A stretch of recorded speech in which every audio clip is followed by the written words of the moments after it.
Hello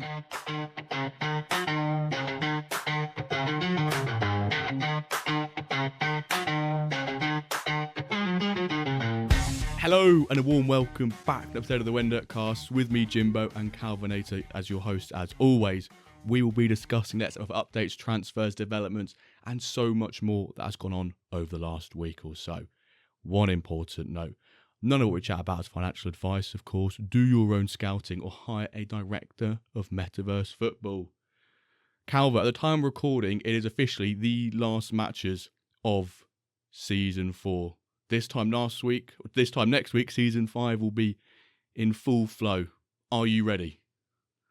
Am I ready? Not yet. No. Usually I postpone. I don't think many of us are. I postpone a lot of things. I can tell later. I'm also selling some clubs, and I want to do a bit more the quality focus. I keep saying I'm gonna do it. Now I really want to do it from Season 5. So I'm definitely not ready, and I'm waiting for rollover date finish, spend some MFL, and then rebuild some teams. So that's also probably something we're going to talk about later, about how are we going to go into Season 5, spend our MFL on, which packs, drops, etc., those kind of things. And we're joined by someone who also, of course, plays MFL, and he has to also prepare for Season 5. Also a new user. I think it's great that we have someone who's relatively new user who can also relate to like the new challenges and share his experiences. And he is also from a country with MFL clubs now, because New Zealand got added and many, many other countries got added. So that's also nice to discuss that with him. So welcome to the show, BarkyMacLovin. How are you? Good, lads. Thanks for having me on. Awesome. Great that you're here. So this is another manager spotlight, and we'll put you on the spotlight later, and you can tell us all about your MFL journey and experiences, etc. And of course, you also join us for the updates. But before we even go there, often we discuss some streams, and there's a big one coming, I would say. Really big one. Big one on Wednesday, the 23rd, the pack drop day, the first pack drop of Season 5. We had 2 this week. Well, I basically announced on Twitter that I'm going to do the playoffs finals after this, so I'm just going to go after this pod as well. But Monday and Wednesday we did some this week, but next Wednesday, the pack drop of Season 5 will be our next sort of like proper big stream. For those of you listening, we'll give you a little bit of an insight. We're probably going to be giving away around about over $150 worth of packs and players on it, so definitely don't miss out. It's going to be a big one. I'm super looking forward to it. Hopefully the website and things like that don't crash like it did for last pack drop. But I think there's measures in place to prevent that from happening. But this stream coming up will be like our biggest yet in terms of things we're giving away to the community on the stream, and hopefully it'll be our biggest in terms of viewership and everything like that as well. So I'm super looking forward to it as always. Yeah, I think this is going to be the most kind of important thing, because we build up the hype. We built towards the drop this 1 hour, and then last time it didn't go so well. So hopefully the team is now really prepared for this big group of new users who all want to buy packs. Actually, Barky, what's like the time in New Zealand? We speak about drops and times, and how is that for you actually? Yeah, I haven't even looked. I saw a countdown and we were trying to work it out as well. It's at 6 a.m. my time at the moment, so if it's an early wake up, we'll just have to. I think it's right like 11, so 3 hours later, so it'll be 9 a.m. for you. So it's about 9 a.m. Fine. That's fine. Well, okay, there we go. So you can quickly go to the toilet at work and buy some packs, and then go back. You could do that. Even better, I'm on holiday, so even better. Wow, exactly. Great, yeah. So for New Zealand users, it works this early morning. A bit from the Asia users, some talk, but I'm sure the team is thinking about that. But yeah, hopefully everything will go well, and we definitely will have a fun quiz with really big, amazing prizes, because Season 5 is going to be the biggest season so far. More things about streams? No, everything about streams. I think just some reminders for people, really. If you've not joined the WenDirk Discord, definitely join. I think we've got well over 150 members now in there. Barky, obviously yourself is in there as well. Great to see so many of you in there and see some of the newer users come in asking questions in the older community. answering, but also some of the brand new users answering the questions of the even newer users, which is so great to see. And we also have places where, like for myself anyway, when I have sorted out my clubs, I'll put which players I want to learn on there. So if you want sort of the exclusive access to some people's, some managers, players and their agency for season 5, it's always a good place to join the community Discord server as well. And then the other one is obviously the Paris meetup happening in a couple months' time. Just to remind people, if you've not RSVP'd, RSVP, yeah. I don't remember which way around that is. If it's VS or SP, but whatever. From French, Oh yeah. I should know that. Really should know. Or something. We'll translate it to English. Okay. But yeah, if you've not responded, if you can cub or not cub or anything like that, then please do. So ourselves and MFL can gather a little bit of an indication on numbers, so we know if we've got to hire out a packed PSG stadium, or if we do, or we can maybe go a bit smaller and nicer on the budget. Well, Barky, you can be on the flight with Lucas. He's coming from New Zealand. So. I did hear that. I'm probably small enough to fit in a suitcase, so we'll do that. Can be already Lucas smuggling. There can be a hashtag already. But won't arise suspicion at all at the airport, seeing a body in a suitcase. No, of course not. Nothing. He's just coming for the meetup for MFL in Paris. Oh yeah, let him through. Let that suitcase through. It's important work. Yeah, no problems at customs at all. Okay, let's start with the moment of the week, the updates. So let's start with Jimbo. What was your moment of the week? I've got more than one, as always. More than one. I'm going to go from the most recent to the oldest of the week. So starting with the earliest, and that's that yesterday I acquired my third club at MFL. I purchased the Ice Norwich license, which I wanted to get for season 4, but the manager really wanted to use it. And I said, that's fair enough. I'm not going to, if you want to use a Norwich club, my biggest thing with the Norwich licenses, apart from just hoarding them and monopolising them myself, is that other Norwich fans use them, or people who will actually actively use them play with them. I don't want them to be a dud inactive license, unless they're Ipswich ones, which fortunately 50% of those are. But I managed to get hold of it. I gave him $95 for it. I think it's a more than generous price for Ice. He said, I don't want to make a loss on it, but I don't want to rinse me for my money either. I said, I'll give you $95. So it's basically you make $15 on top of what you paid for it, and I want it. And I sold some players and stuff to prepare for the purchase anyway. So that's great. I've got to rebrand that, but I'm looking forward to that for next season. So what will be the name? I haven't got a clue. Wyverns? No, I'm not Juniors? going down that route. No way. No? I was thinking maybe there is another mythical creature. Not that I'm into these. I don't know. Just for the Wyverns, there's another mythical one that's it does begin with W still, and it's like half the size of a Wyvern or something along those lines. So I could go down that route. It's basically like saying Junior Wyvern, but it's not. Junior. Okay. Yeah. So that's really great for me, and I'm loving that. Maybe not the branding side, because I've got to figure that out in about. Well, I've got quite a long while, but I need to get the ball rolling, if that makes sense in that sense. Midweek, the Espartale second club came second in their league. Yeah, wasn't expecting that. Just they have the exact same tactics for the last 4 seasons. Came second, won their playoff match on pens. Great news. They're now an Iron club. I'm not sure if I've got the facilities to do a competitive Iron side. So part of me is maybe thinking if the Spark Norwich license get packed, I'll try and sell the Iron one and go Bronze, Ice, Spark, and have more of a balance like that. But I'm not quite sure. And then the final, or the oldest moment of the week, is the Wyverns finished 4th, which is really, really great. That's projected really seconds. Yeah. We won't mention the other part of the league, Calver, with you. But the Wyverns were projected like 2nd or 3rd bottom. They came 4th. We could have actually snuck into the playoffs, but I would have had to have beaten David and his SR Monkey and his Monkey Magic's team. But we drew, and even if I had won, the results didn't go my way, so it wouldn't have mattered anyway. So I was kind of gutted to not make it, but I brought David down with me. It took him from 1st to 3rd, and he unfortunately didn't make it out the playoffs. So it'll be him and I battling out for the Wyvern versus Monkey when Rambly again. But speaking of people who've been on the podcast before and all that sort of thing, Duff and his Wolftown Racing team came 2nd, and they qualified to silver. So congrats to him. I look forward, David, I know you'll be listening. I look forward to our matchups in season 5 of Bronze next year. But obviously, I'll be without half the podcast in Bronze League next season. I relegated. Also, I sold them. They got punished. So. Oh wow! You've basically just quick sold. You've liquidated the club. You've just gone right. Not good enough. They were not worthy of being there. Fair play. But that was just that part of my strategy: less clubs and just more quality in the other teams. But let's go, Barky. What is your moment of the week? Would you say?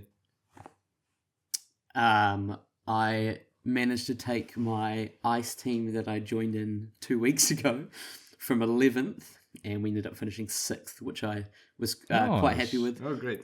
So 7 out of 9 of the games were wins, and still trying to figure out what I'm doing. But hey, that's why we're here. Don't worry about it. We've been here for 2.5 years. Yeah. Oh, yeah. So I don't know if there was not really relegation. I think to Spark, right? No. But it's like you saved them from relegation with an amazing. Stint. There was actually. There was mathematically I could have made the playoffs, and I was playing Trust the Process's Budapest team. Yeah. And it's the only loss I've had. I was like, oh dang. So mathematically could have made playoffs, but it was all right.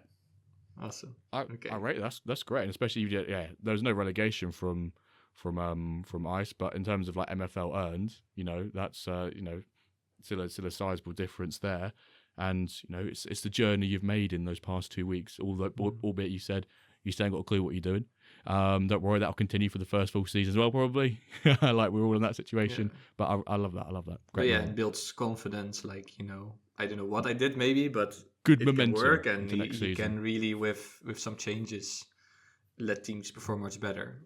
I think it keeps being the discussion, right? Is it just having the best players, or is it having an edge of tactics? And you kind of showed, from what I hear, that with a bit of a tactical tweaking, you can go far. So that's good. Maybe then I can tell my story, because 4 weeks ago, I had this terrible start with my Casablanca Corsairs, like the main team, the flagship, the pirate ship, we can say.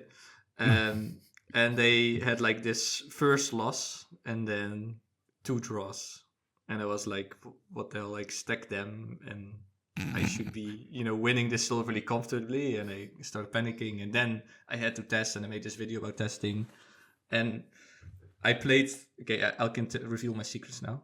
I was literally parking the bus with like a stack team in silver, but for some reason that worked with just counter and playing it to those fast guys up top, those fast wingers, and that worked. So I just kept playing this kind of park the bus against teams that are worse than me, but it did work. This kind of anti-football, let's call it that way. Was that a 5 at the backside as well? Yeah, 5 in the back, 5-2-3, the same formation. I did apply then that same tactic to the Cove, but apparently that backfired, and then we relegated. So it doesn't work, but maybe when you stack it so much, and then it works. So in the end, I didn't lose a game after that one game. And I promoted 1 league, 1 silver. So that's like a nice haul of MFL. And I'm back in gold again. So in the end, I achieved my goal. And now I have this big main team I'll keep for sure. And try to really focus and put my best players there. And maybe, cook up a totally different tactic, different formation. Because I'm really tired of 5-2-3. And it was a struggle. So maybe 4-4-2, the meta 4-4-2. Maybe I can try that. Let's see how it goes. It's funny because on the stream on Wednesday, obviously, we bring up the Corsair Coves quite a bit because of where they're sat where they were sat in the Bronze League, and a couple of people in the stream were saying, this is the person who manages that club, being you, Calver. I watched their YouTube videos for tactical advice, and now they're just being straight relegated. Should I be watching their tactical advice videos? I don't want to get relegated, but it seems like it did work. It did work one end. You got 2 extremes. It worked really well, and it worked really badly. Just nothing in between. You're either going to get promoted or going to get relegated. 50-50 chance. Indeed, but I do always give a disclaimer. I'm not an expert, but this is like what you should be thinking about. Make your own choices. Like I do those disclaimers always. But it did work for the main team, the main Corsairs. And as I just said, the baby Corsairs, they are they're gone. Because like this is the other thing. I want to know what you guys think about this. I feel like because I'm maybe not tactically the best manager, and because people are giving what I noticed a lot of ref share nowadays, I just want to have less clubs and just spread out all my players with like high ref shares and high clauses, and then I can make a lot of MFL there, and then just focus on less teams and do more tactics, more testing with like only the Corsairs and my hometown teams. That's what I want to do. Feels like I've noticed quite a few sort of like the OG managers like sort of downsize their agencies in terms of clubs this season as well. So I feel like maybe there's a few other people who are also on the same wavelength. Yeah, and I feel like really you can get like, sometimes 8% for like something you would kind of offer yourself based on if you would play with them, you get like maybe, what is it, like 5, 6? Yeah, 4, 5, 6, yeah. Percent, but you can get 8 plus 4% clauses or 9 sometimes. People are paying crazy prices. So it's like win-win. So less clubs means, more attention, more testing, do better. Plus, I feel like you can then make more MFL with loaning out all the players that are left that would normally be on those teams. So this is something I'm going to test in S5, but maybe more about that. Let's move on to the dev updates. Quite a big dev update. So they started with the club promo. We already talked about a little bit that there is now this nice club promo again for Season 5. Buy a Spark Club for 80 USD and get a starter pack for free with some nice upgrade chances. Season 4, of course, ended. You all received your MFL, but you cannot spend it yet. The store opens on Tuesday. And team also let us know that the new rules have been implemented. So if you had a team with 5 forfeits, you got no MFL. And also for all the cup wins, of course, you received MFL right now. And that also went well in terms of distributing it. Then the Season 4 engine report has been released. Do read it. Some nice observations in there. And for Season 5, the experimental engine has also been updated. Some little changes, such as referees should be more reliable. Let's see how that goes. They should be, especially if offside.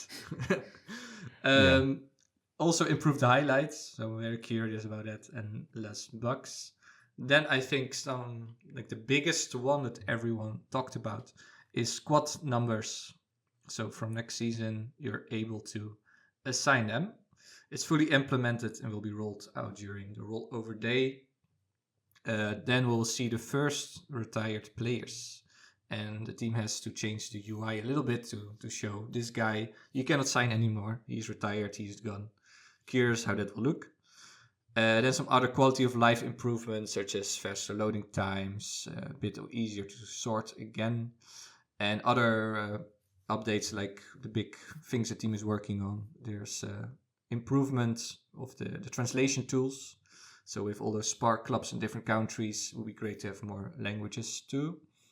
And an issue has been solved regarding the marketplace offer. So the team keeps building that. Hopefully it will be here soon. So did you guys already think about squad numbers? Your number 10s and your number 7s and 14?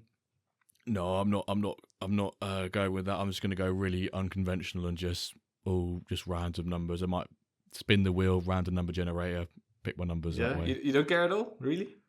Not in MFL. No, I don't. No? I'm not massive. Okay. I like to just be different. Like, basically a twat. Will you do like Balotelli, like 99 or something?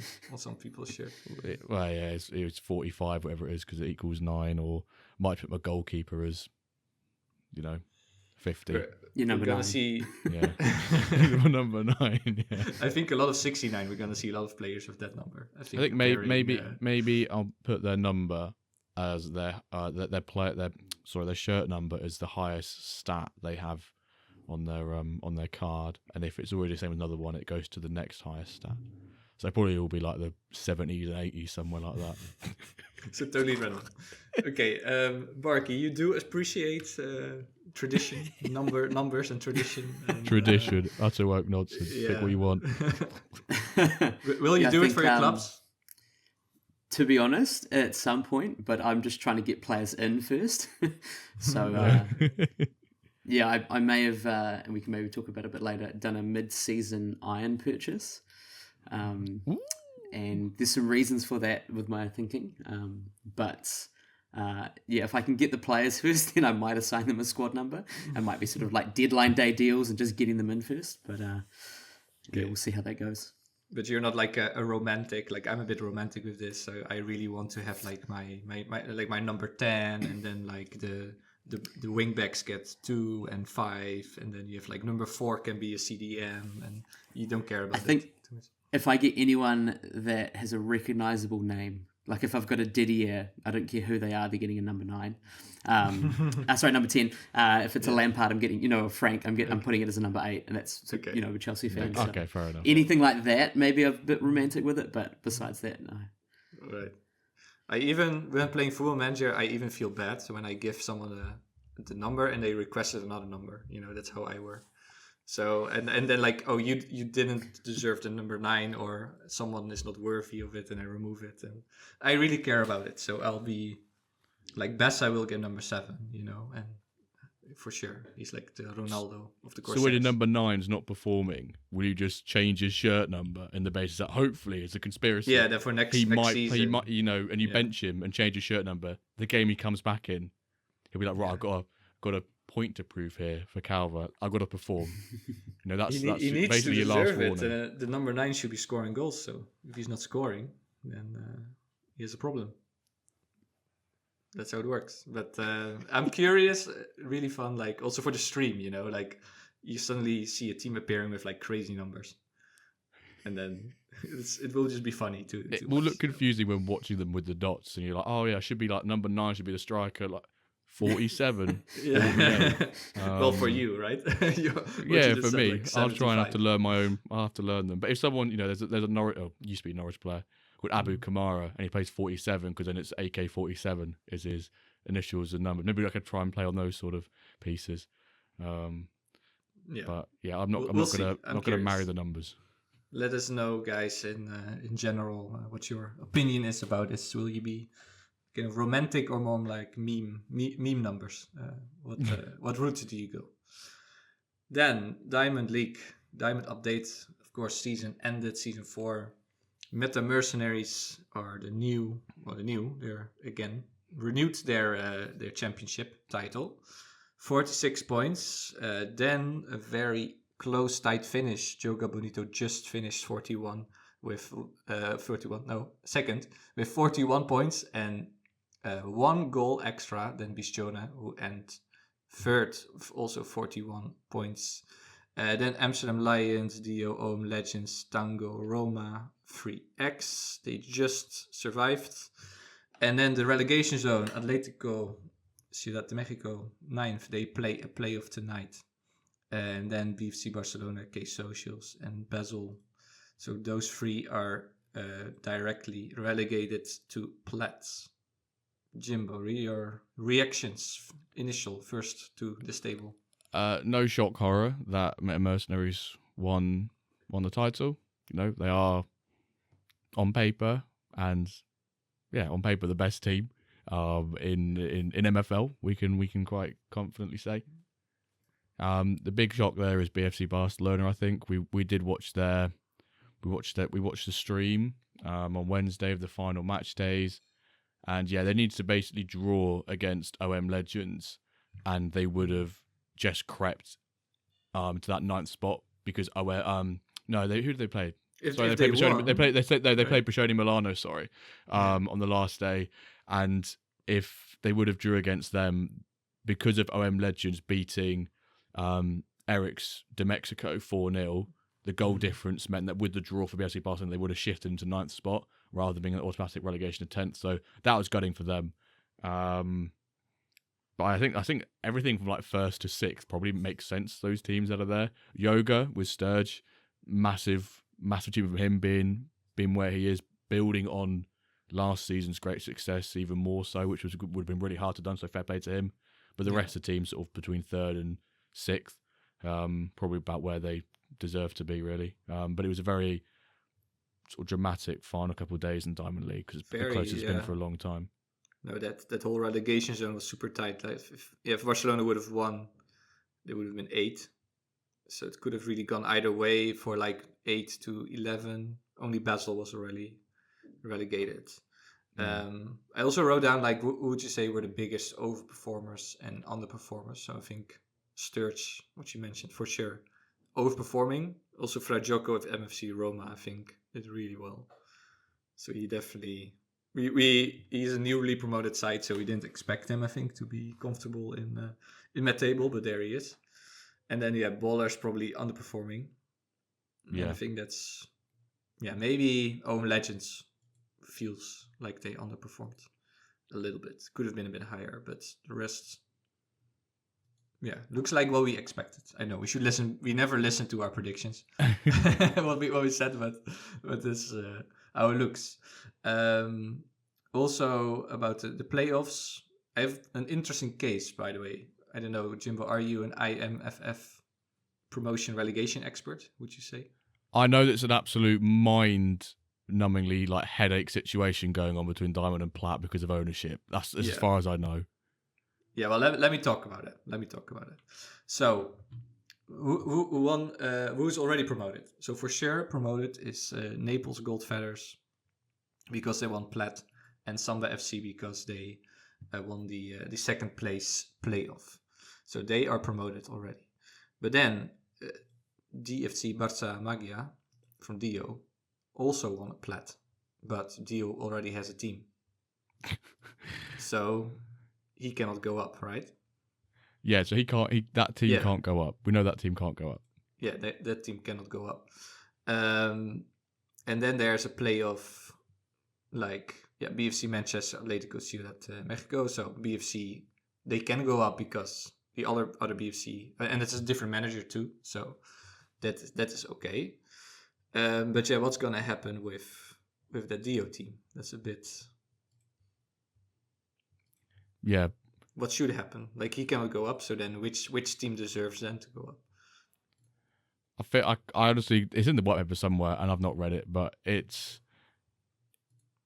confusing. I think initially because if it then because you got the two other teams in the playoffs. If you got the two teams in the playoffs, then I think so. You feel like it should be one of the playoffs teams. But if it's not one of the playoff teams, the fourth place team and say like the Gunners League, in Barca Magia League is London Gunners, also owned by Sturge. So that obviously can't go up either because that then, and then also, but it's just a bit of a.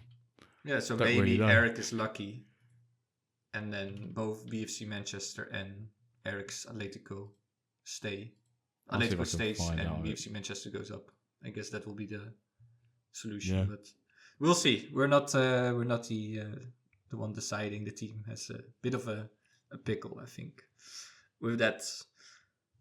Barky, do you care at all or not about Diamond League? Usually we are always talking about it, and then the guests are like, I never check it. I never check. But do you sometimes check it? I clicked into like just see sort of the level of players, and it was quickly scared away.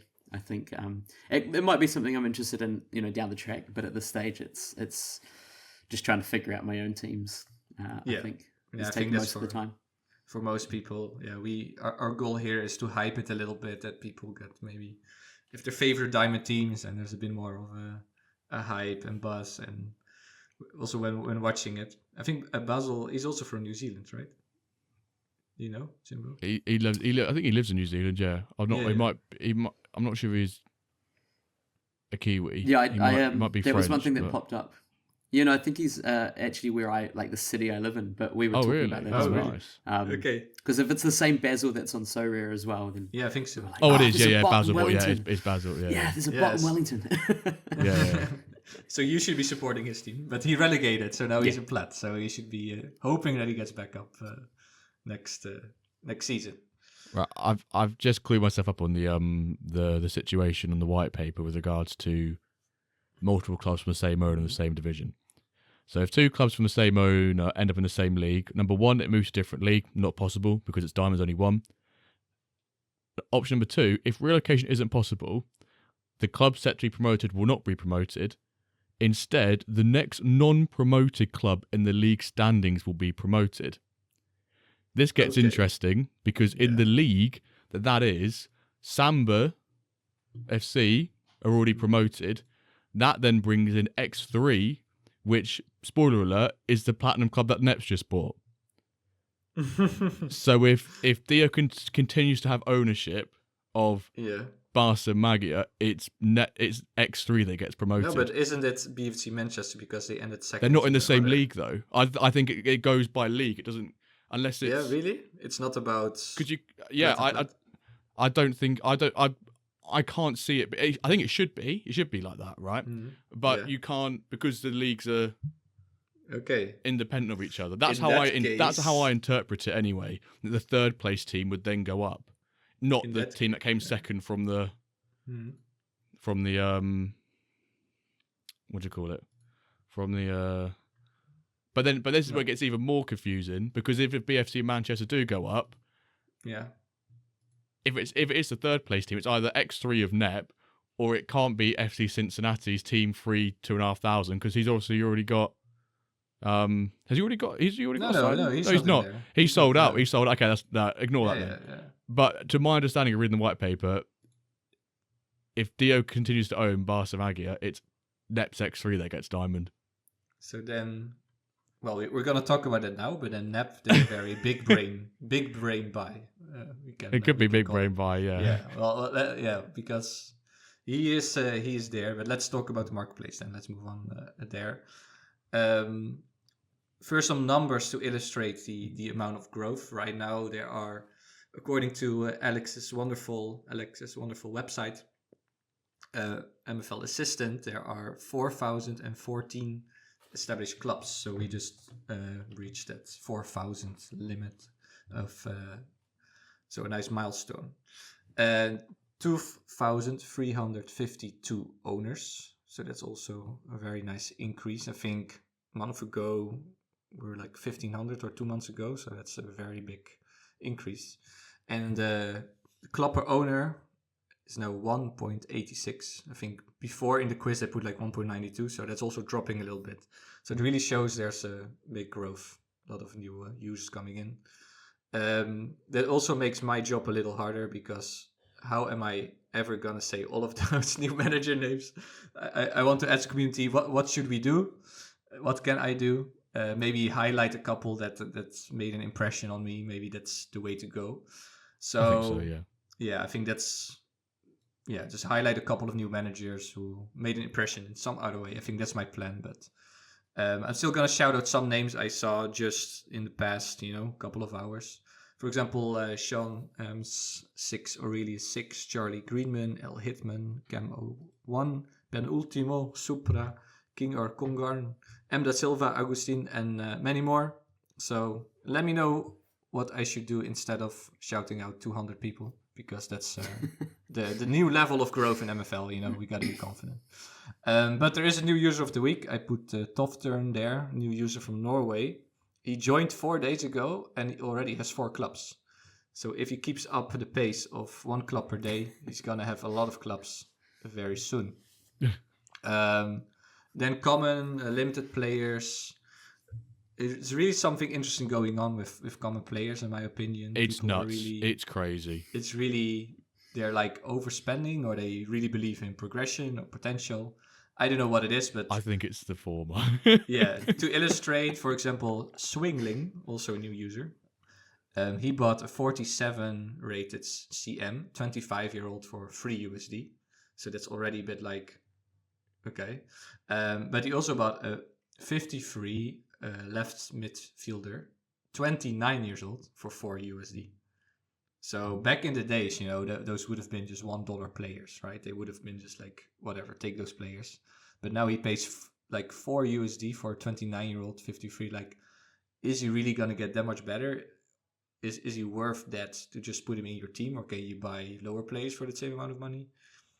So that's, interesting. So the comments are also really getting more valuable. Speaking about valuable, CBN, he bought an 81 rated striker, 16-year-old, for 700 from Joby. So that's a huge youth premium, I would say. But yeah, is that 16-year-old, is he really gonna earn that back in terms of progression? I wonder. for sure you can use him so many seasons. You can use him at least 16 seasons. So that is good. But yeah, 700 for a 16-year-old 81. And also the Joe Biden packet from one of the starter packs. Could be. Legendary players. The Snake, he's getting much bigger. His agency is really growing, and now he also bought his first Lego, a 85 rated center back 23-year-old for 240. I think the legendary CB market is really dropping quickly. It's interesting, like CBs. I think even goalies are more valuable right now than CBs. What do you think? Yeah, I've got a few filters I've got preset for rares for season 5 for the Wyverns, and they've not got the goalkeepers included. I was like, let me check the price of goalkeepers. I include that as the positions into the filter. Yeah. Have low to highest. I'm like, well, the goalkeepers aren't the bottom. They aren't the cheapest player in this filter. It's the centre backs. Yeah, the centre backs are. Really, I've noticed that like legendary CBs are really dumping. I feel like maybe it's also the small centre backs as well. We know that height has a very minor impact right now, but I think people don't want small centre backs because if it ever gets ramped up, or it's just that feeling that if you're having small centre backs versus high, or tall strikers, or etc., then that's the reason you gave up a goal. So the best way to avoid that is just not having a 5'5" centre back, have a 6'5", and then that's one less thing to worry about. Yeah, I think, and then also low pace or low physical, and then they really get just dumped, I think, on the market. But yeah, interesting. But it's great, the Snake, that you got your first legendary. Congrats. And then about clubs. So of course we have now all of those new Spark licenses from loads of new countries. And the good news story of the week is that Andy got his Cup Haisha. Did he? From his hometown. Oh, I love that. Congrats. For 92 USD, but there is even a more wholesome story. Happy. Is that Thomas99 or Appy Wappy, he has two names. He saw that license on the marketplace and he bought him for 90 USD. And he reserved it, and then he said to Andy, in general, I have it for you. Bought it for you, send me the floaty offer. And just cover the transaction cost. And that's what he did, so that became 92. So that's great that users are looking out for each other and claiming that spark before someone else notices and asks a ridiculous price. So Andy finally got his Cup Haisha, so that is amazing. I love that for him. Yeah, and then the other thing you already said is that Nepenthes, he bought Platinum Bordeaux from XVIX for 725 USD, which maybe be a diamond club. We don't know. We don't know. It might it can be. Let's see. But what I also noticed when I went to Nepenthes' account is that he has many other clubs now. Like he had 5, I think, at the start of he had 5 for season 4, yeah. And now he has 23. So he's really... This common farming, I think we were talking about common farming on the pod with him, and he really is going for it now. I think I know he's got high levels of conviction at MFL at the moment, but also Laird had Trust the Process on his stream during the week. Yeah, he's got I can't remember the number, 46, 47, 40, something like that. And his takeaway from that, I think, was clubs are there for earning MFL, players there for developing, and I think maybe Nep was listening to that and watching it like most of us were, and had the reassurance and basically we're trusting Trust's process that he has, and everyone's going, "Cool, you've sold me. I've got to go buy an extra X amount of clubs to put my total count at 23 now."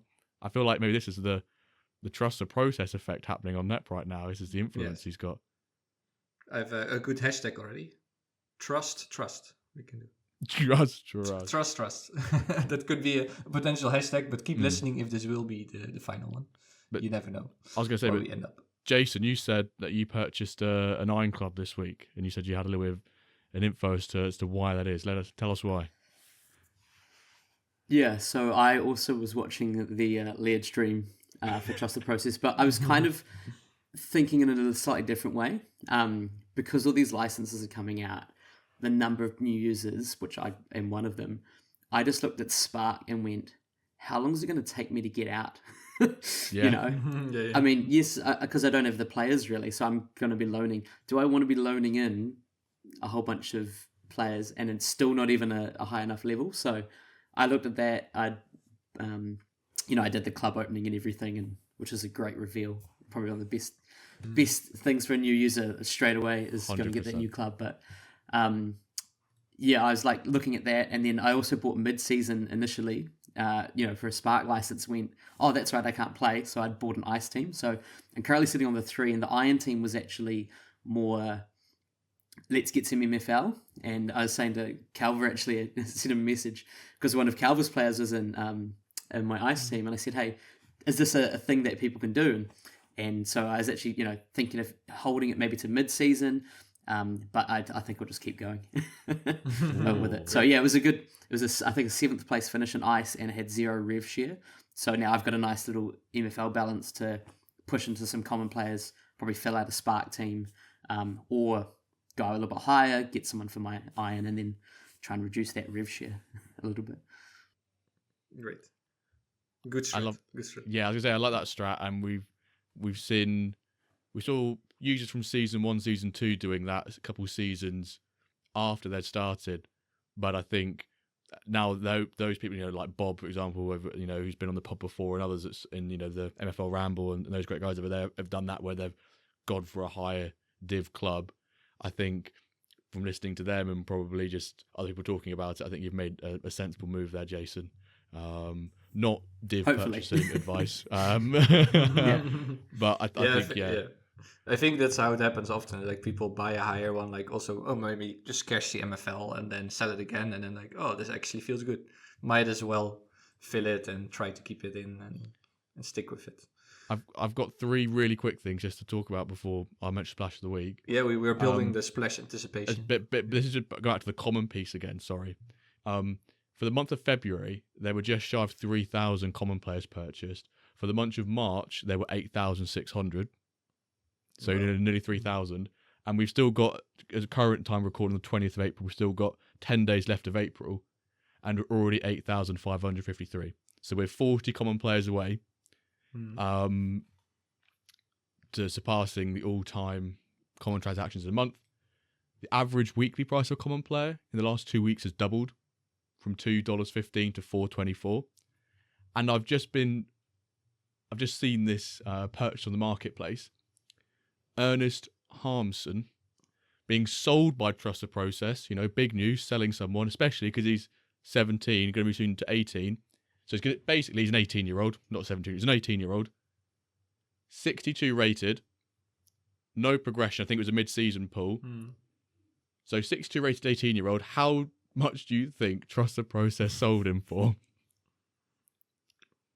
Now you really, I think 30 or something. 40 even, maybe 40. I'm going $78. Yeah, $78. Oh, yeah. What is the world come to, man? What has the world come to? No, but like this is literally, it's like people with tax. Everyone thinks they're gonna pull the next guy with 30 extra, plus 30 progression. Well, there is like a big group, 40%, which have like 1 or 2. Yeah. Right. And you might have just paid crazy for 62 player, 78. So, but yeah, it's just, I think just kind of gambling a little bit on. Yeah, 62 rated is still a very high limited player, but $78 for a 62 rated. But he's going to be 18 because he's only had a season now. That's just nuts, in my opinion. No, it is. That's definitely. There's a bit. We're going too far with the premiums. Yeah, the I would premiums. say, but there's not even a progression premium. This is a youth premium. And youth premium progression. Yeah. I was just going to say that was kind of my thinking, is that everyone's overpaying. Well, what I can see as well, and I definitely overpaid for 1 or 2 because people are just trying to fill out their club, and so you see someone that's got some okay stats at a good level and they're young. Someone's like, cool, bye. They're not thinking return because it's for most people. I'm assuming it's a game, so they're trying to build their game and get the best players. And with the big influx of new users, that's why, I paid a little bit of a premium probably for the Iron team, but I can see that sort of paying off quite quickly. I mean, this just before we move to Splash, this guy who bought him, what rating does he have to be with the next 5 years to sell that player again for $78? He's gonna have to basically get like 3-4 overall a season for the next 4 to even probably, I don't know, break even on that. He's a striker, bearing in mind though, but still, he's Dutch. He does, but he doesn't look like you, Calvin. Don't worry. he's got fade down the side, and his hair's not as lush. But anyway, we'll move on. Let's do splash. Let's do splash. Splash of the week, and we've got a double, ladies and gentlemen. Splash. And not only a double splash, it's a single player, a single club. We've got the two. So from the player side, we've got Felix Marin, 87 rated, $850, being sold by Sturge, being picked up by Alaro. Age 20, he's a right mid striker, 87 overall, like I said. His stats for you: 78 pace, 85 shooting, 90 passing, 87 dribbling, 84 defending, and 82 physical. Very nice stats. I like that there. So good sale from Sturge, but a good pickup by Laro. Nice age. Some would say great age. But the club point of view, Alps MFC. We all know that. If you've been a long-term player, you know that's one of Big Wilb's sides. I think it started in iron and it's now smashed its way all the way up to gold. I think it might even be in the 3rd v 9th playoff spot to get into plat. So he's proper smashed it. He sold that to Greninja. And no, that's not the Pokemon. We said it before. That's not the Pokemon. That's a person. Selling it to Greninja for another $850. So 2 big purchases, both being $850, are this week's Splash of the Week. Bosh. That's a crazy price for a gold club. It could be plat though. Oh, maybe. It could be plat. Okay, it could be plat. And Greninja has purchased a lot of rares and a lot of legendaries in the past, hasn't he? So, and I guess indeed, like this is the weird phase we're in now, right? Some are like gold actual plat, some are gold silver, some are bronze iron. I also feel a bit bad selling clubs. I'm like, I sold this Cove for like lower for like an iron price, but still I feel bad. Like people might think it's a bronze, but I double checked with this guy and he knew it was an iron. So I can't tell as well if by the timing of it, if it was getting rewards or not. I think it might have just been inside the snapshot for rewards, so that might have also been incorporated in the price as well, sense. Depending on rev share. So there's that as well. Yeah, indeed. Okay, we're 47 minutes and we'll fly through still these, in the updates. We'll fly through. Then quickly IRL MFL. I don't know, Jimbo, you have any? There was really quick one. I hate Southampton for equalising against West Ham, because if they wouldn't have equalised against West Ham, Ipswich would have been confirmed relegated this game week. But that just means we have to delay it till next week instead. So gosh, that's all from me. Keep it short and sweet. Okay. I always talk about the Dutch league. There was an interesting match. Well, I'm very happy. Utrecht smashed Ajax 4-0. But we always look at the engine. I also saw Profound Soda kind of complaining a little bit that he should not have lost 4-1 against BFC Manchester. Based on never XG. the engine's fault, always the manager's fault. No, exactly. Other way around, sorry. But if you look at this XG, so Utrecht won 4-0, but the XG was 0.8 for Utrecht and 0.7 for Ajax. So 0.87 actually for Utrecht and 0.71 for Ajax. So they didn't even have 1 XG, but still 4-0. So yeah, if this happens, and Ajax is like the better side, let's say the higher overall. So if this happens to you in MFL, you'll be absolutely fuming. But as you see, IRL, it happens, you can score 4 goals out of not even 1 XG. So it happens in real life. Don't get mad at the engine. The engine is built on real life. So that's how it works. I think XG should be normally used for looking at like across seasons or across many matches rather than isolated on an individual match, because it's not very good at suggesting the outcome. Even though in the report it says that it says in the report that where is it? Expected goals continue to be a strong indicator of match outcomes, and I kind of agree with that to an extent. But I don't think people should be using XG as I got more XG, I should have won. That's totally. But across the season, if you're outperforming XG versus underperforming it, then you can make conclusions out of that. But on an individual basis, I do. And indeed, that's how I see it. Like if in 20 matches you're really underperforming your XG, there's something wrong with your tactics. And if you're outperforming it, you do something well. But you could, let's say a team only cares about XG and not about goals. I don't know. That would be a crazy game. But then they could they can keep taking shots at target that they know the keeper will stop, and it's not going in. But technically, it's still some XG. Yeah, right. Actually doesn't take in consideration like the context of the game, fatigue, if their team is leading or trailing in a match, the defensive side to the teams, if they might have loads of XG, but they might have a really shit defense. Therefore, of course, they're gonna, the XG chances that are lower on the scale, they might give up still because they've just got poor players, right? They might have a small goalkeeper, that sort of thing. But yeah. Could happen. Then, last thing, beer top 3. So I'll say what the top 3 is, and then Barky can add something. First, we have a new number 1 since last week, which is the North Sea IPA, or Moyenel. Zoetert put it in there. And then Orval, beautiful Belgian monk beer from Alexis, and Erdinger, Palmer put it there on the 3rd place. And Taggart endorses this beer. So Barky, I told you to think of something, but then you were like, I'm not a big drinker, or no drinker actually. But you're gonna add something. Still, you're gonna add something. I am. So, yeah. Yeah. So no, I don't drink. So I was expecting that. I said, just a precursor, but I will add on there a lovely non-alcoholic beverage from New Zealand, which is lemon and Pairoa, or LMP. It's named after a place called Pairoa. So there we go. Kind of a lemony flavour. Funny that. But very good. Don't know where you can get it, your neck of the woods, but yeah, very good one to add. So LNP, we can call it. LNP. Non-alcoholic beer from New Zealand. But then where do we put it? Which place? 1, 2, or 3? Yeah, where are we going to put it? You can put it in 3, that's fine. Well, okay, we'll put it in 3. I don't feel like it should be top for a beer. I was going to say, if it goes first, it's going to rattle a few feathers, I think. It'll be like, non-alcoholic. That's almost a dubious suggestion in the first place, but I'm glad you put it 3rd. Yeah. Please the people. No. Okay.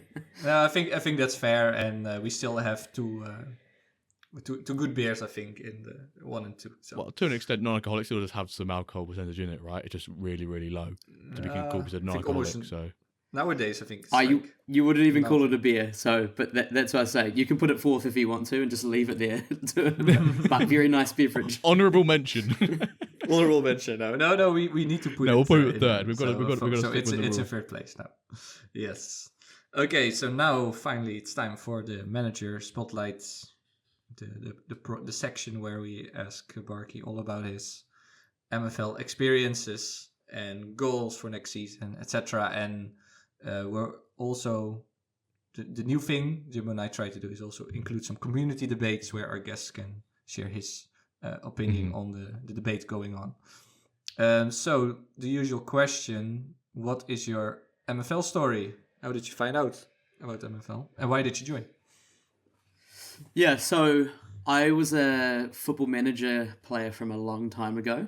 In fact, it was one of my earliest computer games. So I played a Premier League Manager 97 when I was about 8 or 9. Nice. So that's how far back. Actually, part of the reason why I support Chelsea is I used to play them all the time. And you said my builder club or finding someone from the low divisions was actually Fulham, which now I just hate. But at the time it was a 3rd division fun club. Yeah. Thankfully we won this morning, so I'm not coming on here after a sour defeat. But yeah, that was sort of the initial point of starting into a Football Manager game. And then I'm a Sorry player as well, so I watch a few streamers, Quinny, Laird, Net a bit as well. And I saw Quinny mention it on his channel, and for some reason when it popped up, just quickly, clicked off, thinking, it's not real players type thing. And then on a stream with Laird where Jimbo, you were on there actually trying to convince Laird to play, you mentioned that Region Football Manager, which is literally all I used to play. I used to try and get the club, from a random, generally part of England, and then try and get them up to the Prem. And I thought, those guys are random players. I like the scouting. Used to be a guy called Hugo Almeida on 2004 Football Manager, and was literally the guy that didn't matter who you put him in your starting club, he'd score like a hat-trick a game. So I always used to scout him. And so that was kind of like the process. And then, hearing more about how the game works, the fact that everyone is an actual person, you're not just, competing against the computer, the community side. Basically after that stream, Jimbo, I was convinced. So I went straight in. Great. Good job. Bought a club. Got Newport, Wales, which I have no connection to, but went sure, and launched my journey. And that was 15 days ago, so yeah. Yeah. No, we love. It's amazing that you're on, and that we hear from new users, because usually we have with more experienced people. So that's great, and lovely to hear, Jimbo, that you're very good at. I feel like this actually.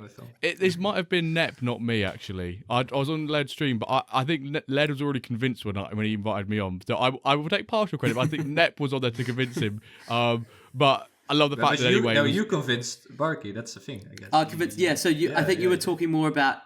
Yeah, so Nip was trying to convince him, but you were talking more about like why you should play as well, and that was actually what got me. Sorry. Yeah. Okay, no, perfect. No, even more happy. No, I appreciate that. And now you're on the pod as well. Love that. There we go. So this is the new marketing. It's like, imagine FM with only regens, and then that phase, and that's MFL. That's amazing. Yes. So glad you're here. Glad you joined. So you had a little bit of season 4. Right, you bought that ice club, right, and took them from 11 to 7. Did you already learn some lessons in that short period from managing that club, do you think? Yeah, and I think I wasn't expecting to understand the engine, in a half a season. I don't know if anyone understands fully, no. But I kind of went at it from a football manager perspective and just a real life one. So, I tried to pick up a club that was quite low down. It was one of the cheapest licenses for ice. I think I only paid like 74 or something. So for me it was cheaper than a new club. And then I just looked at the squad and went, okay, what's been happening? And very quickly could see they weren't scoring goals and they were conceding heaps. So I think the guy was playing like a 4-2-4. And I was thinking, just in my mind, well, that's probably why you're conceding. You're just playing like a really attacking football. So I started playing 4-3-3 defend. Had seen one video on it by somebody, and we, see how we go. Noticed that my right back was extremely low rated, and I had no cover. And I was like, oh gosh, like I know you have to rotate and that sort of thing. So I basically just put him on clear everything. So that was kind of like my thinking. Like this made sense to me. I had quick wingers, and so cool, we'll play that style. And 7 wins, 1 draw, 1 loss seems to work. And yeah, hopefully no one's listening to this who's in my future divisions, because that's what I'm going to play. And we'll just see how long it lasts, and might relegate my iron team, but hey, we're going to trust the process. Trust. We're going to trust the process. This works, so I'm going to keep going, and yeah. Awesome. I love that you really have this like analytical kind of view, and you saw this is where it goes wrong. Yeah, indeed, 4-2-4 sounds very attacking for if you keep losing that. So really cool, and then using that player instruction to really tweak things. That you said, like, do I know the engine? Indeed, I don't think no one knows really the engine. No. And I feel almost like, what you did, I should do. So I feel like that's very inspiring. And I think from football manager games as well, generally if you're trying to change from even like a balance and go too outrageous, it just messes up everything. So I kind of was taking that perspective of like, okay, little tweaks. 4-3-3, you probably want to play a bit more direct to a striker or to a winger, so more of a counter-attack style. But then also there was a game where I was playing top of the table. I don't think they'd lost, or maybe, 1 loss all season. So I went 5-4-1, like defensive, compact, Parker Bus, the Jose special, and got a draw. So I was like, yes. There we go. This is great. Unai Emery masterclass right there. Yeah, that's really cool. Nice. Park the bus. Also, yeah. And I think also this really changes your whole MFL perspective and career. Like you could probably get a lot of motivation from that. You're like, yeah, it really works, and I can get, well, some people, they get a first impression like, oh, I'm always on the lucky side. I never win the flip coin. Those kind of things. That's great. So now season 5, you had your little trial run, kind of 2 weeks, got a new club. So what will you do in season 5? What are kind of your goals, ambitions, strategy? What's going to happen in season 5? Yeah, so I've got 3 clubs, which I might have jumped a little bit too quickly for some of those. But yeah, the plan was basically to have the ice was, I wanted to just play from the get-go. And I think that's the nice thing about MFL is you could just buy a club that's mid-season and play from day one. even though we've got the seasons and how they work. So that was quite cool. So I've got the ice. That's kind of, just going to stay there. My spark is kind of like my road to glory, try and fill it just with my players. That's why I was hoping to get, as many commons as possible. And then the iron was a mid-season, or actually quite towards the end of the season, to kind of get that MFL and see what we go from there. It may be that, I'm planning on using my MFL to get maybe an uncommon and then mostly commons, and then try and get those two in there with like a decent revenue share. So that if halfway through the season I go, you know what, no, I've bit off more than I can chew. Like, this is not good. At least my players have a little bit of rev share I can maybe sell, and just stick with the two. But then at the same time, I've been trying to convince some friends to play. So I got a friend of mine, so he's gone straight into Spark and bought an ice team as well. And then we're up at my parents' place at the moment. And my dad actually was one that used to get me into Football Manager games. So last night I sat him down. Great. I was like, right, Dad. I was like, here we go. I was like, the Disney promo's active. This is what you can do. Get your free cash. So he's going to sign up on Monday for purely selfish reasons for me. That's awesome. So I was just like, but I get a common card. Come on, I'm your son. Like, so yeah, we're gonna try that. He's just gonna do like a bit of a road to glory, I think, as well for that. But yeah, it's a really fun game, and I think the fact that it's at that early, it seems to be still early, iteration. I really like the white paper, just having that plan of where they want to go. I watched the pod with Matt coming on as well, just talking about things. It was like, cool, this is pretty transparent and looks fun. And here we are 15 days later with 3 clubs. Wow, it's really cool. Yeah, amazing. And I have a new hashtag family referral. Maybe we can refer more family members. And there's many hashtags. Will it be our first father and son playing combo we've had on MFL as well? I know we've had brothers, family members that play, obviously Greco and Obi being brothers, but I don't think we have, to my knowledge anyway. Well, you had this, I don't know what happened to them, but you had this McDonald, like this Sonny McDonald, and there was another McDonald from Australia, I think. And then they were always changing players between those accounts. So I really thought like he put his own son, but we should figure that out. But yeah, it could be. But we know for sure this will be a father-son combo, and part of me really hopes you're in the same leagues at any point in your MFL careers. That would be... Oh, it'd be great. That would be unbelievable. sitting down, for you be early hours. Might be too early, but waking up at 3 a.m. with your father going, right, we've got a big game on tonight.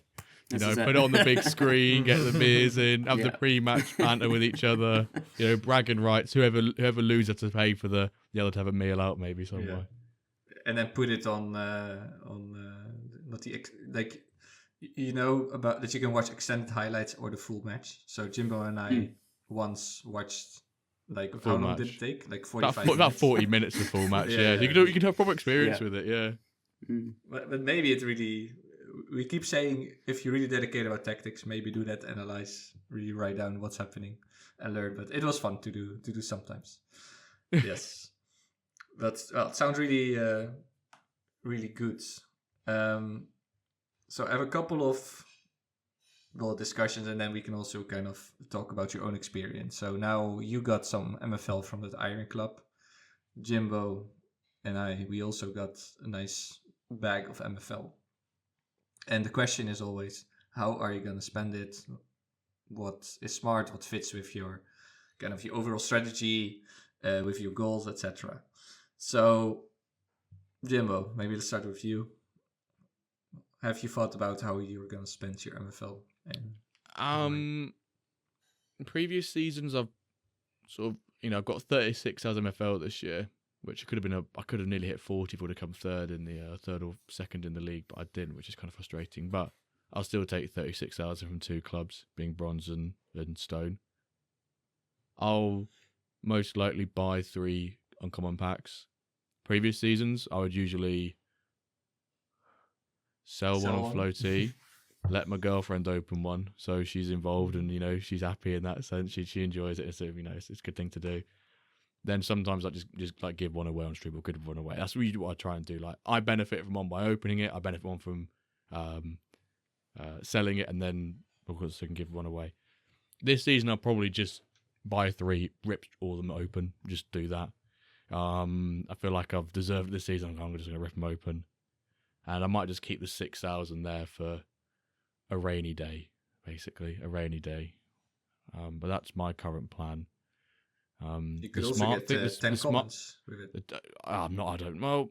I've got my ice team now, so that could be a play, but I don't really care that gets relegated. That's just more for progression.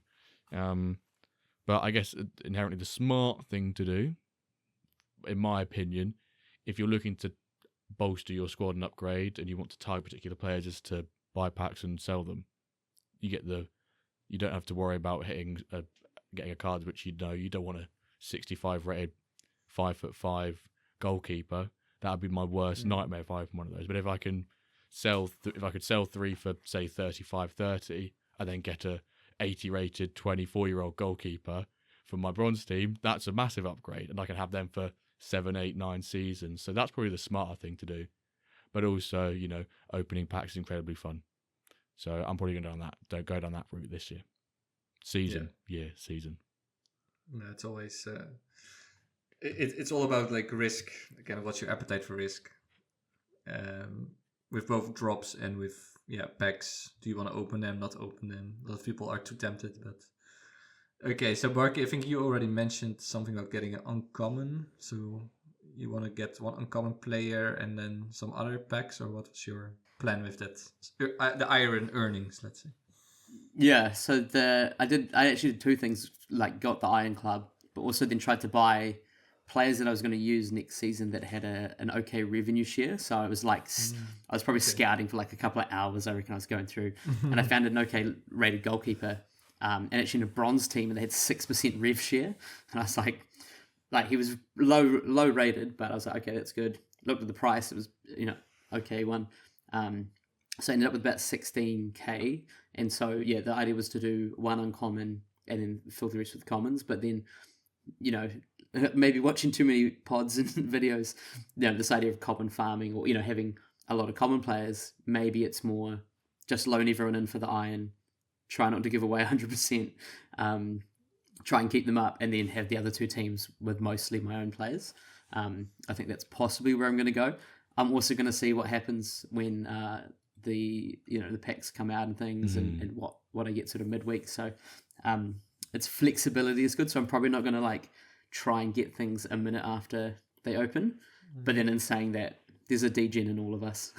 Oh yeah, it could be for sure. it could be straight in, and we'll so we'll see. So watch this space, but definitely filling out with some common players, I think. Yeah, it's super. I also have been, people sending messages like, "What do you think the common player pack is gonna sell for on Floaty? Is it gonna be 3, 2, 4?"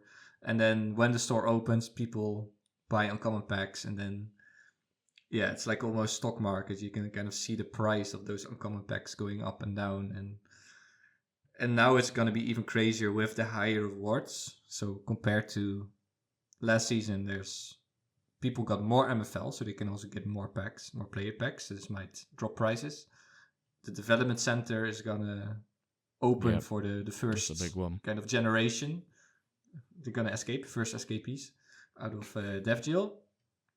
There's a drop on Wednesday, so it's gonna be a very volatile market, I think, in terms of pack price, player prices. So indeed, maybe it is also a bit smart to just wait and see what happens, and then make a decision. What you're gonna do? I got a nice haul, like 360 MFL. So I'm I can get a lot of rares. I also am tempted to maybe sell 10 uncommon packs. But then what's gonna do if everyone's gonna do that? It's also that's the thing. I think at the moment, common player prices, they go for the most recent sales from, I think it's a couple of days ago. I think it's the most confirmed purchases on Floaty, $5 each. If Calvin, if you were set over to sell 306,000 divided by 600 times 5, or 495. It's crazy. But I'm wondering what the common price does. I want to know. I'm just super interested to see what these prices do, because do they hold up the demand there? I think there'll be a massive swamp, but I think it's still gonna be enough to mod. But yeah, because you sold a few rares last year, didn't you? And uncommons. Was it last season you did? You sold a couple. No, I thought in the end we had that stream and I had like this backlog. I had this amazing center. Oh back. yeah. And then after that, I was like, whatever. I'm just gonna rip all those rares. I'm gonna spend it all on rares. And I also had another great striker, 83. That's now an 84. So now I'm a bit more on the, just open the rare packs and let's see how it goes. But I think I'll just do a combo like 4 or 5 rares. But you got to keep the rotation going. Kind of keep thinking about replacing the guys who are gonna retire. Plus rares are gonna be more rare in the end. So I also feel that's more valuable to start. Yeah. We don't know the quantity at this current point. We don't know the quantity of packs for Wednesday stream either, do we? We don't know if they might introduce more packs for the Wednesday drop. We know the prices, don't know. I don't think we know quantities yet. I could be wrong. By the time we're recording this, I don't think we know quantities. So yeah, we'll see there as well. Well, let's talk about Wednesday's drop. So Barky, did you join? Well, 3 weeks ago you were not here, right? So this will be your first pack drop. Like, would you buy some packs? Which packs? Yeah, I was looking at that as well. Possibly. It's again getting there in time and making sure you can click in, because from most of the chat that I've seen, it's like good luck getting one. So I'm not sort of worried if I miss out on that. I think like I'm just trying to spend the MFL, and that's why I kind of went in with that mindset of risk getting a pack and maybe get the one you want, or buy this club here and you're going to guarantee this amount. Is there a limit on like the store, the number that you can buy through the store? No. Not the reward, no. Not the reward. No, the reward, no. There is, but sometimes it runs out, because it's a bit like, indeed, what Jimbo just said about common. Maybe suddenly the story spreads like, oh yeah, we should all buy commons, and then, common farming, and even sell commons. And then suddenly all the commons were sold out at one point. Like, they're still sold out, so they really have to mint a ton of commons. Yeah. And then another time people are like, no, rares are going to be more rare. We're all going to save up all our MFL. So that changed a bit, but the philosophy is that there should always be supply for all rarities. And they know how much MFL they distribute, so they know what are possible combinations of people buying the packs. So they control this well and plan for it, but there's no limit. Indeed. No. But the pack drops, there is a limit. I still feel like a limited player, like limited pack, or what's the other one? What do we have now? Kickoff. No. Yeah, I think those two. There's 3. Should be doable to get. I think they should reduce that to 2 each, personally. Yeah. But I had someone ask in the Discord, like, if everyone just opens common player reward packs, like, will it not just skew the percentages of each rarity? And like that's market forces like in full effect there. Yeah. Then exactly. that means common prices then come down, which then means the other ones become more valuable, and it just rotates, like you said, Calva. So, we're not going to buy so many common reward packs. We now make it 99% of the ecosystem is common. That just it won't happen. It's just not possible. No. Like now, I think now we're in a big bit. There was first uncommon hype. Now I think we have more of a common hype. And it will kind of regress, back to the mean at one point. So maybe now the smart thing to do is get more uncommons and rares, because if they will be more rare if everyone gets caught. So it keeps changing. But it will be for sure guaranteed. Tuesday and Wednesday are gonna be kind of mental in terms of marketplace and floaty and what's going on there. So it will be really interesting to watch that. Then I thought with Barky we can have a great. There's another debate going on, right? Kind of the MFL, seeing MFL as a hobby versus MFL as an investment, as kind of way to make money. We had a bit of a discussion on Discord already about it. That you have like a channel, right? YouTube channel with Lego, and Lego is a big hobby. I think quite a big hobby in the world. Is it correct? Like, there's a huge community, and maybe you can also tell us a bit like how that works in the Lego world, and how it really helps to see MFL more as a hobby, I think, than as like a tool to make money like Footium. So maybe you can. Don't swear on the podcast, man. Okay, don't swear on the podcast. I cannot say the F word. But, yeah, but I think that also the MFL mechanism prevents that a lot. Like you have to play to make money. But yeah, can you maybe just talk about it, like how you see MFL as this hobby, and maybe compare it a bit, like some parallels with the Lego world? Yeah, I think like with any hobby, and this is kind of where I went in both with Lego and MFL as well. I like the idea that you can monetize it, but I don't see MFL or those types as investments. Like I think if you're making it an investment and it's just about the money, if the money's not coming in, then that just destroys your fun. Whereas if it's always a hobby, that kind of, like you're saying, you got a really good MFL drop and now you can buy these players and sell them and maybe you're coming out at zero. Cool. The fun's still there regardless of what that happens. So I think that's the one thing to think about. I was not super into Lego before I got into sort of running like my own shop, I guess, or reselling. My daughter was. And so it was never such a strong hobby that, okay, I'm focused on the reselling or the selling part of it, that I'm going to forget that. However, I like the fact that MFL can do both. So when I used to play, foot and Ultimate Team and do all that, I'd spend probably half my time just trying to build up a coin balance, trying to go in and out of cards to build your best team. And I can see that's one way that you could play MFL.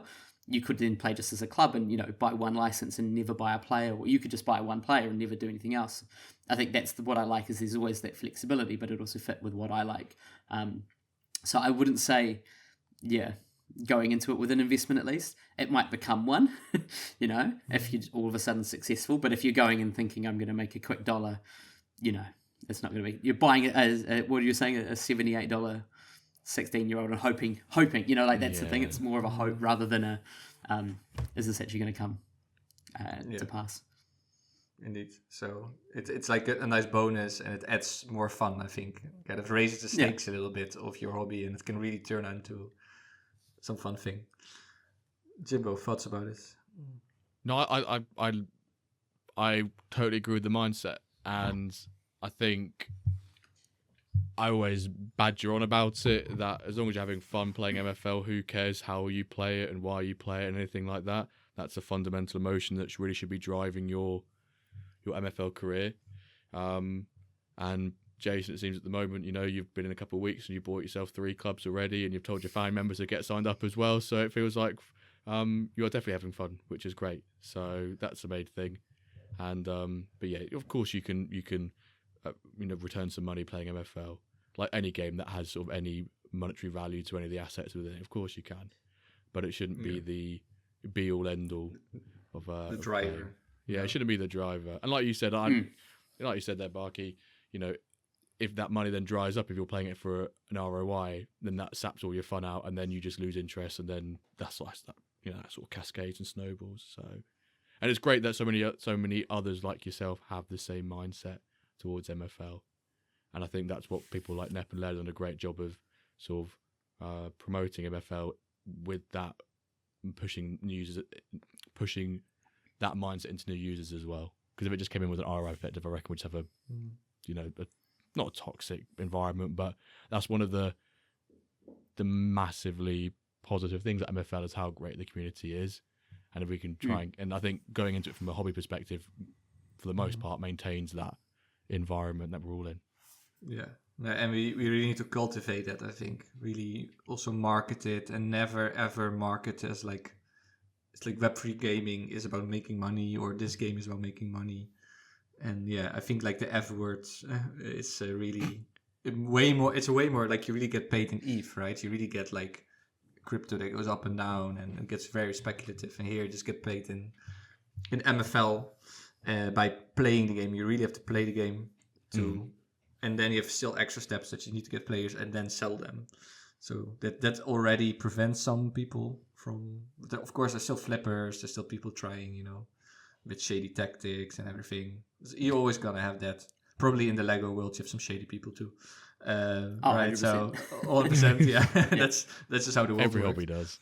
But at least it's not really driven by that, or it's not really incentivized. And we should keep marketing it as a hobby. You buy the latest FM copy, you buy the latest I don't know, FIFA, EAFC, and just MFL, you keep playing. And if somehow, like with a Pokemon card or whatever, you pull a very high one or you pull a player here, yeah, it has money and you could sell it or not. So I think that's the main message.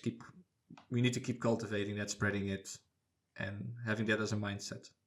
And it will also make, I think people better community, more nicer based on those values and not money. It's never good, I think, to base anything on money as a value.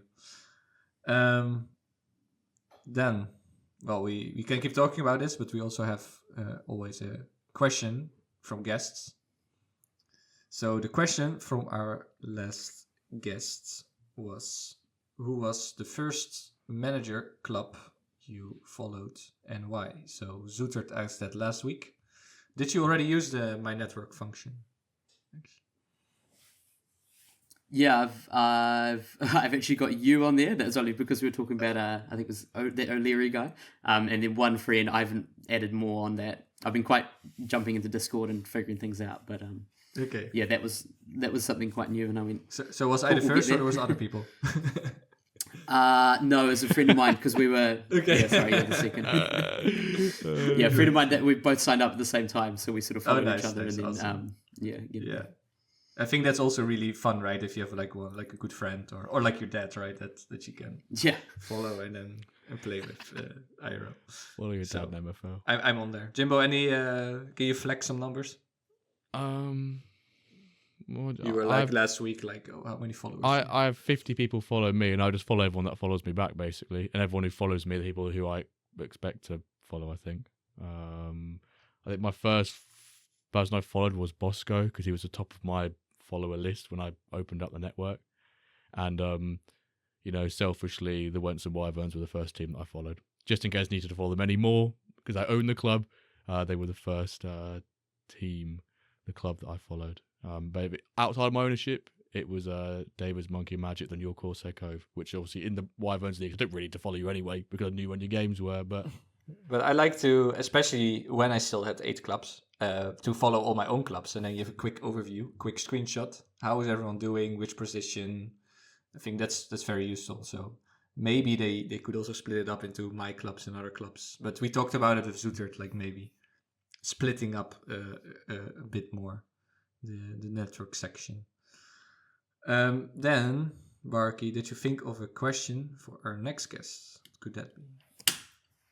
Yeah, I did have one. I was thinking, what's your bucket list football, moment, or something that you'd like to experience? So obviously, I live over here in New Zealand, and I want to get to Stamford Bridge and watch a Chelsea match in person. Okay, great. After 26 years of supporting, so that kind of like, what's your bucket list football journey or location or thing to do? Nice. And maybe you can also add an MFL bucket list to it. MFL bucket list. Yeah. Like an IRL and an MFL bucket list experience journey.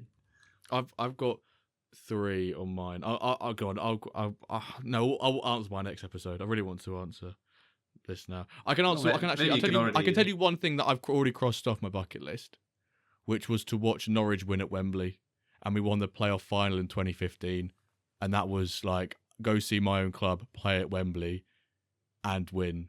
Was for me a bucket moment, which probably might happen. Well, it might happen again in my life, but that was one that I ticked off. But you can hear all my other ones next week when I'll answer that question as well as the next guest. We can guess. Maybe probably. I think one you have now is seeing England beat Serbia IRL. Oh yeah, no, yeah, that can be on your bucket list. Nearly went a full week without anyone mentioning the bloody internationals, mate. And you brought it up with 2 or 3.5 hours left of the week. Unbelievable. Yeah, no, just a little inside joke there, but could be on the bucket list. It's not really an inside joke. Or maybe your MFL community joke that now, isn't it? It's just common knowledge. It's not really it's just common knowledge now. It could be. Mate, I've done what? So I've done 6 or 7 podcasts and I already get the joke, which is quite funny. So there you go. It's embedded in the community. I don't know if to laugh or cry that you said that. Like, yeah, a bit of both, maybe. We should do a meme. You know, the Brazil Germany 7-1 and then England Serbia 7-2. Like it's the same picture. It's, I just can't we wait can make for that. us Someone can make that. But okay, Yeah. let's not go there. All right, guys.